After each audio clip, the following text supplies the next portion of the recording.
Servus, Glück auf und herzlich willkommen zu einer weiteren Ausgabe des Taktikfuchs. Leute, ich zeige euch, wie ich aufstellen würde gegen den VfL Bochum. Müsste 8. Bundesligaspieltag sein. Wir spielen beim VfL. Nach Barcelona, denke ich, hat man ein paar Argumente, ein bisschen was zu ändern. Ich denke, der VfL ist auch ein Gegner, wo man ein bisschen was ändern kann.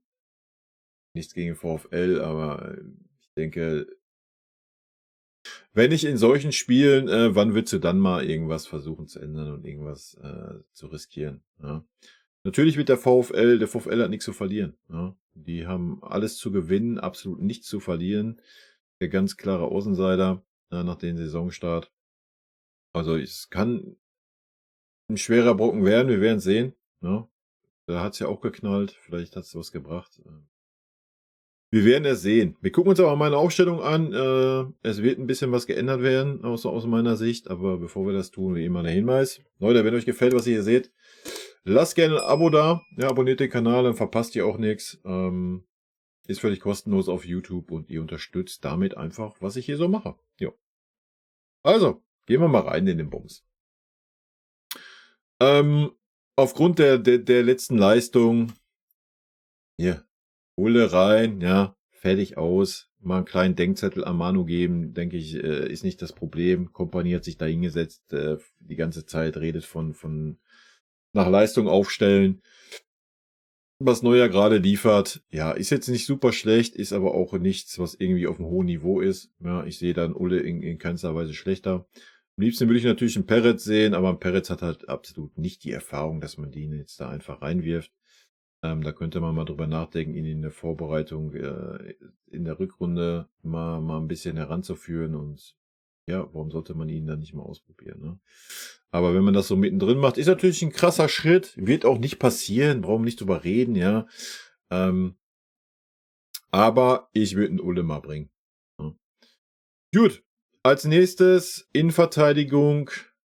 Ja, da sind natürlich die Optionen nicht wirklich gegeben. Ja. Da würde ich auch Kehm und Opa bringen. Ja, sind auch die einzigsten beiden, die das System zumindest verstanden haben, ja. Und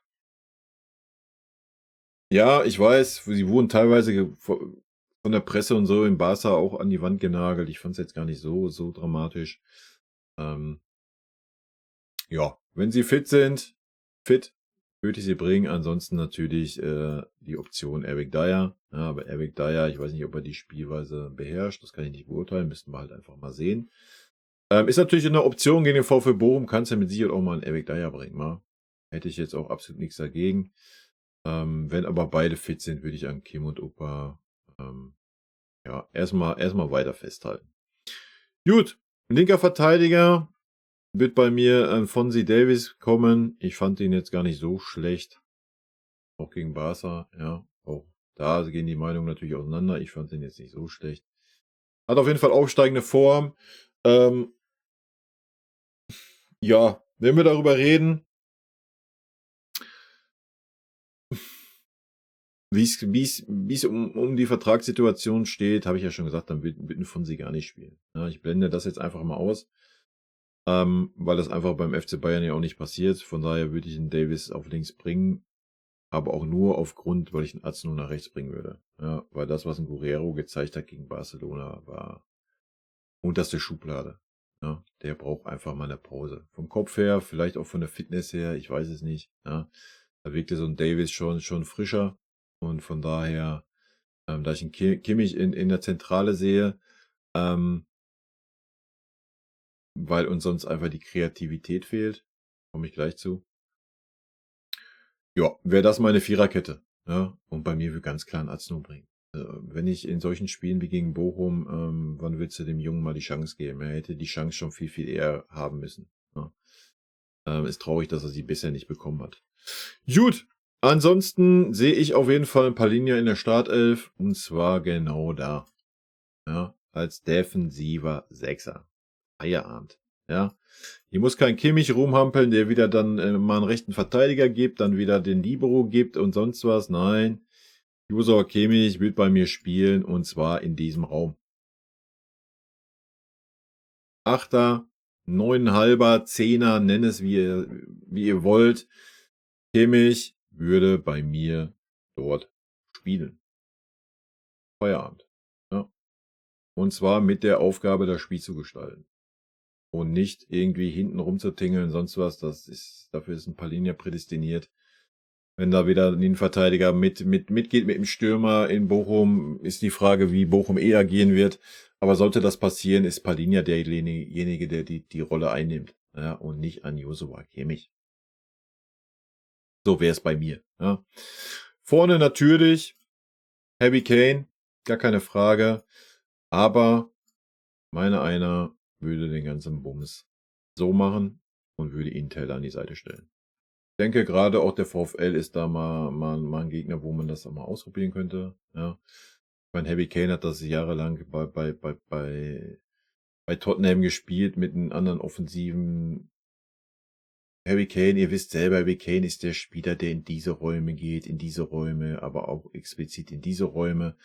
Und wenn dann noch ein Stürmer vorne ist, ne, dann ja, ist da einfach jemand, der präsent ist, auch wenn Harry Kane mal ein bisschen den Spielaufbau leitet, ja. Von daher würde ich mal ohne Zähne agieren, ja, weil Harry Kane ist gar kein Problem, dass ein Harry Kane diesen Raum fallen lässt. Macht er eh ständig, ja. Also alles gut. Rechte Seite geht nichts über Maike, ist für mich der einzigste Spieler, der da auch nur ansatzweise irgendwie eine konstante Form hat und da für gefährliche Situationen sorgt. Auf der linken Seite ist jetzt ein bisschen wild.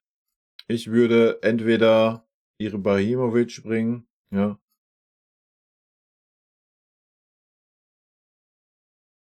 Oder natürlich. Wo ist er? Wo ist Jamal? Ich weiß nicht, wie fit Jamal ist. Hat jetzt gegen Barca jetzt nicht so super fit gewirkt, nicht so super überzeugt. Ansonsten würde ich auch einen Musiala bringen über die halblinke Position. Der versteht sich auch super mit dem Fonzie Davis. Ja, das haben wir schon letzte Saison gesehen, wenn die über die Seite kamen. Das hat er sich sehr gut eingespielt.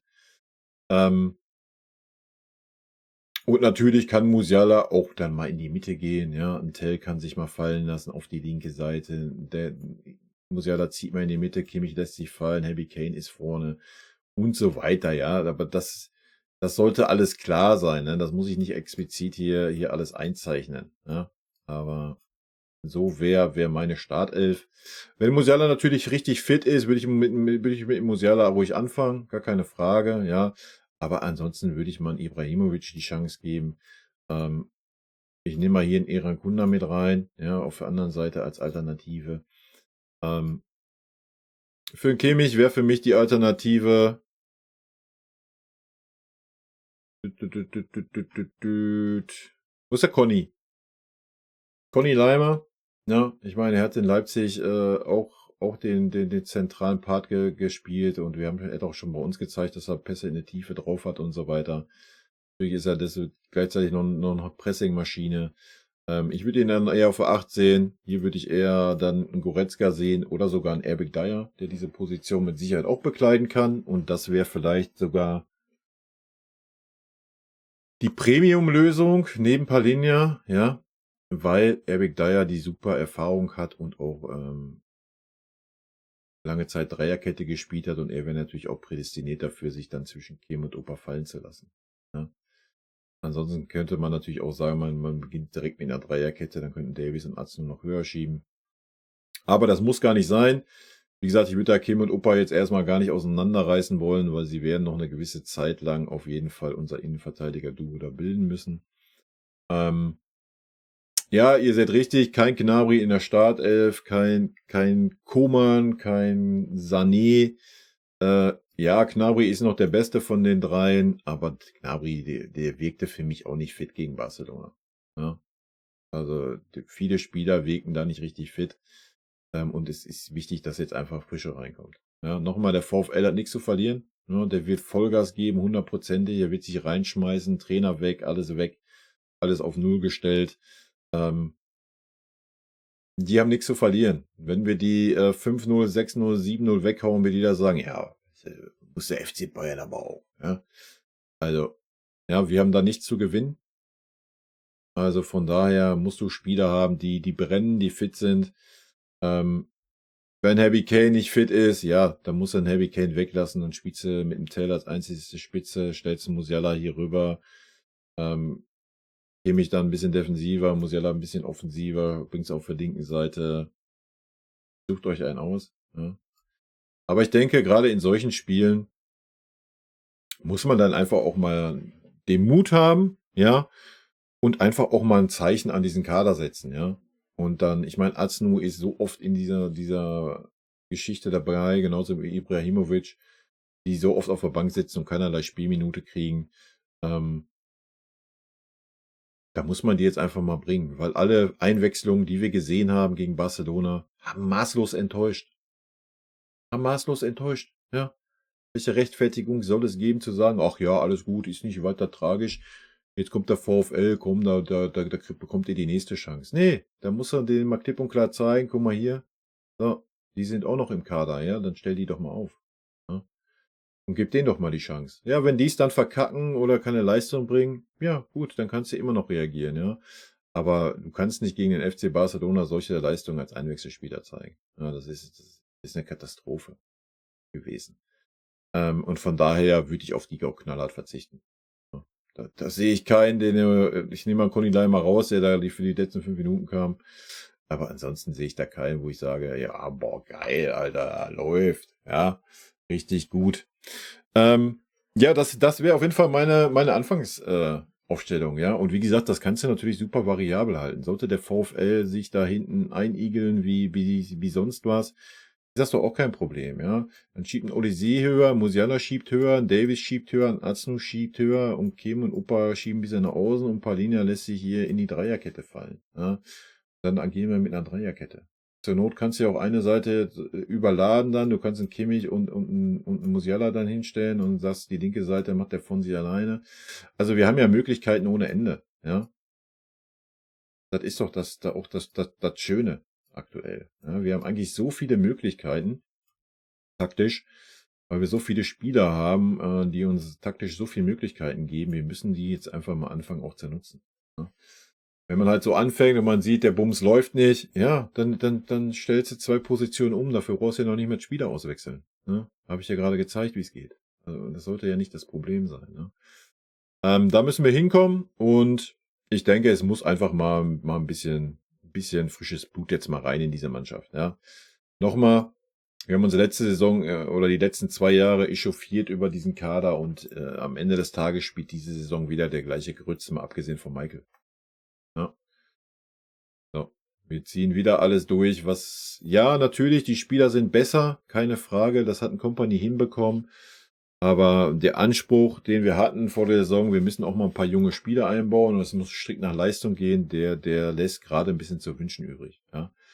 Und da bin ich gespannt, ob da jetzt Konsequenzen folgen auf das Barcelona-Spiel, weil da kann man Konsequenzen drauf geben. Ja, da waren viele Spieler nicht an ihrem Leistungsmaximum. Dass die Spieler, die angefangen haben, vielleicht einfach müde waren, ja, psychisch wie physisch, alles gut, kann man verstehen, ja, kräfteraubende Wochen gewesen. Aber da muss ich wenigstens verlangen von den Spielern, die eingewechselt wurden, dass die brennen, Vollgas geben und die Mannschaft nochmal mitreißen, ja. Und das ist nicht passiert und dann würde ich auf diese Spieler auch mal verzichten. Ja, da muss man da mal ein klares Zeichen setzen. Gut, und deswegen wäre das meine Aufstellung und ich denke, diese Mannschaft sollte immer noch ohne Probleme gegen den VfL Bochum gewinnen können. Ja, nichts gegen den VfL, ich trage den VfL ein bisschen auch in meinem Herzen. Bayern und der VfL war. Ihr wisst es, ja, aber Bochum wird leider diese Saison, ja, nur mit viel Glück die Klasse halten und ja, wir müssen eine Reaktion zeigen, ja. Und nochmal, diese Mannschaft, die hier auch gerade auf der Tafel steht, sollte auch in VfL Bochum dominieren können. Ja.